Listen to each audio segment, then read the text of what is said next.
তারিখটা ছিল 2019 সালের 19শে জুন। চেন্নাইকে অফিসিয়ালি ডিক্লেয়ার করা হয় ডে 0 হিসেবে। জলসংকটের অন্তিমে পৌঁছায় ভারতের অন্যতম প্রধান মহানগরী চেন্নাই। তোমরা নিশ্চয়ই ভাবছো, সমুদ্র উপকূলে অবস্থিত হওয়া সত্ত্বেও এখানের জলসংকট কিভাবে সম্ভব।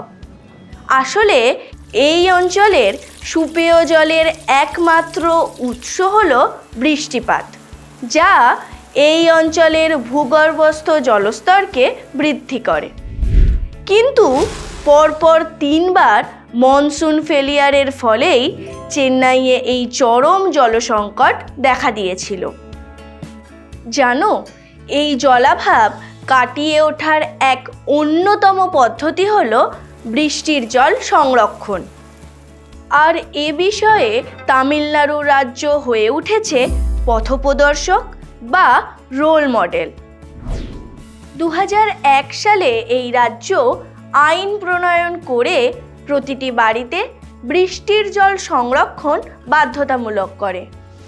বলা হয়, বাড়ির ছাদের উপর পড়া বৃষ্টির জল পাইপের দ্বারা বাড়ির বাইরে নির্মিত জলাধার বা ভূগর্ভস্থ জলাধারে সঞ্চয় করতে হবে।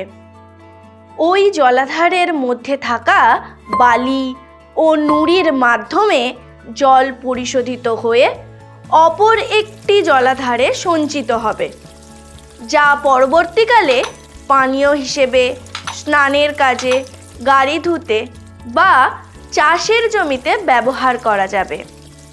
আর এই পরিকাঠামোকে বলা হয় রেন ওয়াটার হারভেস্টিং স্ট্রাকচার। তবে একটা কথা মাথায় রাখতে হবে, এই বৃষ্টির জল যেহেতু ভৌম জলস্তরকে পরিপূর্ণ করে, তাই এই জলাধারগুলির মেঝে কংক্রিটের না হওয়াই ভালো। জানো, 2006 সালের এক সমীক্ষায় দেখা গেছে তামিলনাড়ুর জলস্তর বৃদ্ধি পেয়েছে প্রায় 86,700 কোটি ঘনফুট। তাই এই সরকার উৎসাহ প্রদানের জন্য ভৌম জল সংবর্ধন পুরস্কার ও জাতীয় জল পুরস্কার চালু রেখেছে। তবে এখানে প্রাচীনকাল থেকেই কুদিমারা মাথু নামে বিনা পারিশ্রমিকে জলাশয় পরিষ্কার রাখার প্রকল্প চালু ছিল, যা বর্তমানে নাম্মাক্কু নাম্মেথিতাম নামে পরিচিত। বাংলায় যার অর্থ আমরা আমাদের নিজেদেরই ভরসা।